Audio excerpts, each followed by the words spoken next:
মিহুকে polio খাওয়াতে নিয়ে যাচ্ছি আর সেই জন্য রেডি হয়ে বেরিয়ে পড়েছি।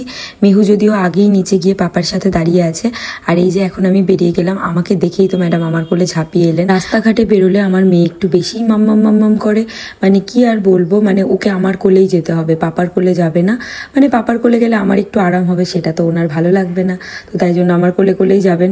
আর ঠান্ডা লেগেছে, শরীর খারাপ, সেই জন্য আমিও বেশি কাঁদালাম না, আমিও বললাম ঠিক আছে আমার কোলেই চল। যদিও খুব বেশি দূরে না, কাছেই একটা ক্লাবে দেবে, তো তাই জন্য আমরা এখানে যাচ্ছিলাম। আর এখানে সামনেই একটা মন্দির পড়ে, আর এই মন্দিরে আমি খুবই যাই, মানে আমার খুব ভালো লাগে। এখানে রাধাকৃষ্ণ আছে, বড় ঠাকুর আছে, কালী ঠাকুর আছে, তো এখানে যাওয়া আসার পথে আমি প্রণাম করি। আর মিহুরও সেটা অভ্যেস হয়ে গেছে। মিহু বেশ কিছুটা দূর থেকেই মন্দিরটা দেখতে পেলেই আগেই মানে চিৎকার করে, প্রণাম করতে শুরু করে দেয়।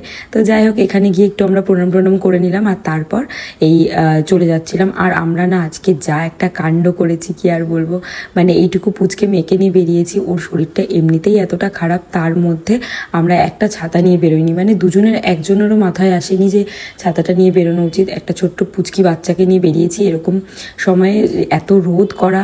তো যাই হোক, ছাতা নিয়ে আসিনি, তাই জন্য আমার হাতে রুমাল ছিল, রুমালটাই আমি ওর মাথায় দিয়ে দিয়েছিলাম। এই ক্লাবটাতেই পোলিও দেওয়া হচ্ছিল, আর এখন আমরা এখানে পৌঁছেও গেছি। কিন্তু মিহু এখানে এসেই প্রথমে ভ্যাবাচাকা খেয়ে গেছে, ওর আঙুলে কী সব কালি টালি লাগিয়ে দিচ্ছে, ও ভাবছে কি হচ্ছে আমার সাথে। তো যাই হোক, তারপর ওকে পোলিওটা খাইয়েও দেওয়া হলো। ও একটু কান্না করছিল, আর এখানে ম্যাডামরা বলছিলেন যে এই তো হয়ে গেল, কি হয়েছে। কিন্তু ওকে অনেক টাটা করতে বলছিলাম, ও কিছুতেই টাটা করলো না। এখান থেকে বেরিয়ে আমরা তারপর একটা ফলের দোকানে চলে গেছিলাম মিহুর জন্য একটু ফল নেব, যেহেতু ঠান্ডা লেগেছে, কিছুই খাওয়া দাওয়া করছে না, মানে ফলের রসটুকু যতটুকু একটু জোর করে খাওয়ানো যায়। এখানে আমি লেবু দেখছিলাম, কিন্তু আমি না লেবু এখনও পর্যন্ত চিনি না, টক লেবু মিষ্টি লেবু কীভাবে চেনে আমি জানি না। আমার বরকে জিজ্ঞেস করছিলাম, ও একটু আধটু তাও চেনে। আমার শাশুড়ি মা বলেন ওই চক্র দেখে নাকি নিলে পরে ওই লেবুগুলো মিষ্টি হয়, মানে পেছনে একটুখানি চাকা চিহ্ন থাকলে নাকি মিষ্টি হয়, কি জানি, আমি জানি না আদৌ কতটা হয়।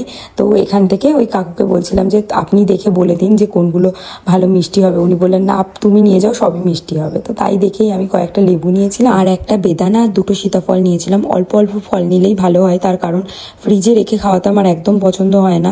বাইরে রেখে খাওয়ালে বেশি দিন রাখলে পচে যায়, নালে শুকিয়ে যায়, সেই জন্য অল্প অল্প করেই ফল নিই। আর এখানে ফল নেওয়া হয়ে গেছিলো, ফল নিয়ে আমরা বাড়ির দিকে যাচ্ছিলাম। সত্যি আজকে এত বড় একটা ভুল করেছি, কি আর বলবো। এই ছাতা নিয়ে না বেরিয়ে আমি রাস্তাতে যা পস্তিয়েছি বলার কথা নয়, মানে এত কড়া রোদ, আর রোদের তাপও প্রচণ্ড ছিল। কি আর করা যাবে, এভাবেই বাড়িতে ফিরলাম। বাড়িতে ফিরে মিহু আবার নিজের হাতের আঙুলে কি কালি দিয়েছিল সেটা আবার ভালো করে দেখছিল। তো যাই হোক, আজকের ভিডিওটা এই পর্যন্ত। কেমন লাগলো অবশ্যই কমেন্ট করে বলো।